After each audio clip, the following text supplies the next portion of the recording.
ሰላም አበበ አለሙ አሲስታንት ፕሮፌሰር ኦፍ ኮምፒውተር ሳይንስ።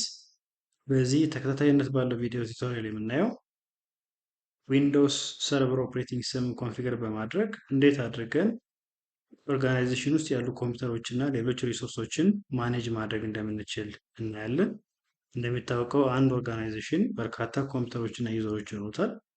እነዚህን ዩዘሮች እና ኮምፒውተሮች ኢንዲቪጁዋሊ ማኔጅ ከማድረግ ይልቅ ማይክሮሶፍት ሪሊዝ ካደረጋቸው የኦፕሬቲንግ ሲስተም አይነቶች መካከል ዊንዶውስ ሰርቨር ኦፕሬቲንግ ሲስተም አለ። እንደሚታወቀው ዊንዶውስ ኦፕሬቲንግ ሲስተም በመሰረታዊነት ደረጃ በሁለት ይከፈላሉ። ለላፕቶፕ፣ ለዴስክቶፕ፣ ለፐርሰናል ዩዝ የምንጠቀምባቸው ኦፕሬቲንግ ሲስተሞች ፐርሰናል ዊንዶውስ ኦፕሬቲንግ ሲስተም ሲባሉ፣ ለምሳሌ ዊንዶውስ 7፣ 8፣ 10፣ 11 እነዚህ ፐርሰናል ኦፕሬቲንግ ሲስተሞች ናቸው። because they are designed for personal use አንድ ማሽን ላይ ተጭነው ለፐርሰናል ዩዝ የምንጠቀምባቸው ኦፕሬቲንግ ሲስተሞች ናቸው። በሌላ በኩል ደግሞ ዊንዶውስ ኦፕሬቲንግ ሲስተም ዊንዶውስ ሰርቨር የሚባል ቨርዥን አለው። ዊንዶውስ ሰርቨር 2013፣ 16፣ 19 በአሁኑ ሰዓት 22 ድረስ ደርሷል። ይህ ኦፕሬቲንግ ሲስተም ፐርፐዙ ሃይ ካፓሲቲ ካለው ኮምፒውተር ላይ ይጫንና ኔትወርክ ውስጥ ያሉ ኮምፒውተሮችን፣ ዩዘሮችን እና ሌሎች ሃርድዌሮችን ማኔጅ ለማድረግ የምንጠቀምበት የኦፕሬቲንግ ሲስተም አይነት ነው። ስለዚህ በዚህ ሲኩዌንስ ኦፍ ቪዲዮ ቱቶሪያልስ ዊንዶውስ ሰርቨር 2019ን ሰርቨር ላይ ጭነን እንዴት አድርገን ኔትወርክ ውስጥ ያሉ ኮምፒውተሮች እና ዩዘሮችን ማኔጅ እንደምናደርግ ለማየት እንሞክራለን። በመሰረታዊ ደረጃ ዊንዶውስ ሰርቨር ኦፕሬቲንግ ሲስተም ምን ምን መሰረታዊ የሆኑ ጥቅሞች አሉት የሚለውን ነገር ለማየት እንሞክር። የመጀመሪያው ዊንዶውስ ሰርቨር ኦፕሬቲንግ ሲስተም ከጫን አውቶማቲካሊ ዊንዶውስ ሰርቨር የሚሰጠን ሰርቪስ አለ። ያ ሰርቪስ ምን ይባላል? አክቲቭ ዳይሬክተሪ ይባላል።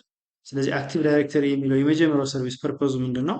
ኔትወርክ ውስጥ ያሉ ዩዘሮችን እና ኮምፒውተሮችን ማኔጅ የሚያደርግልን ዳይሬክተሪ ሌቭል የሆነ ዳታቤዝ ነው። ስለዚህ ከዚህ በኋላ ክሬት የምናደርጋቸው ዩዘሮች ሰርቨር ላይ ክሬት የምናደርጋቸው ዩዘሮች ዶሜን ዩዘርስ ይባላሉ። እነዚህ ዩዘሮች ኔትወርክ ላይ ካለ ኮምፒውተር ላይ የፈለገው ኮምፒውተር ላይ ሎጊን ማድረግ ይችላሉ ማለት ነው።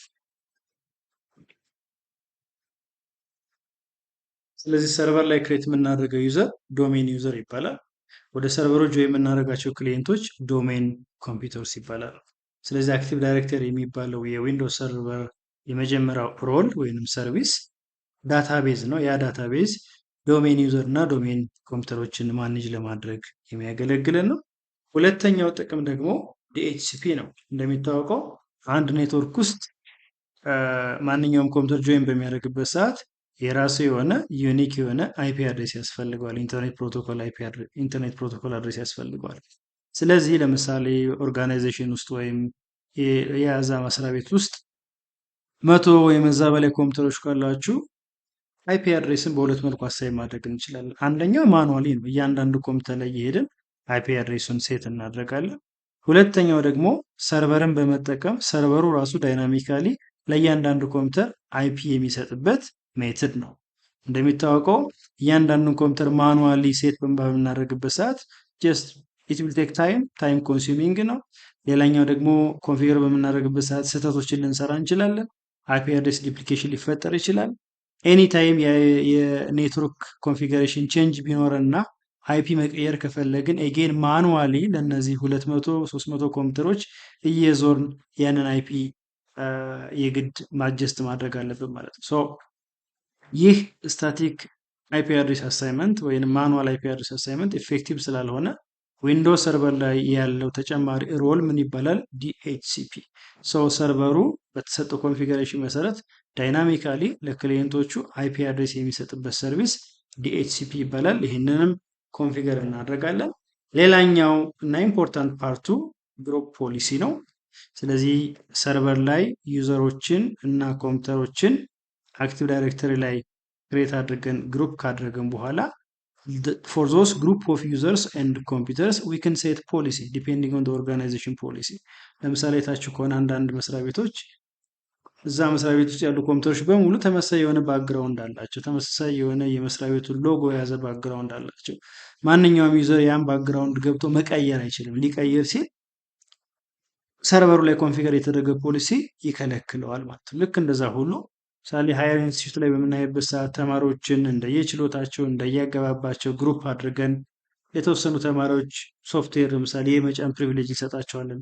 ለአንዳንድ ተማሪዎች አንዳንድ ቤዚክ የሆኑ ሴቲንጎችን አክሰስ እንዳያደርጉ ልንከለክል እንችላለን ነው። ግሩፕ ፖሊሲ ማለት grouping related users and computers together and then apply a list of policy ኢንዲቪጁዋሊ ለአበበ ለከበደ ሳይሆን አንድ ግሩፕ ኦፍ ዩዘርሶችን ክሬት እናደርግና ለነዛ ዩዘሮች ወይም ግሩፕ ኦፍ ኮምፒውተርስ ፖሊሲ ሴት የምናደርግበት በጣም ኢምፖርታንት የሆነ ዩዘር ማኔጅመንት ሮል ነው። ሌላኛው ዊንዶውስ ዲፕሎይመንት ሰርቪስ ይባላል።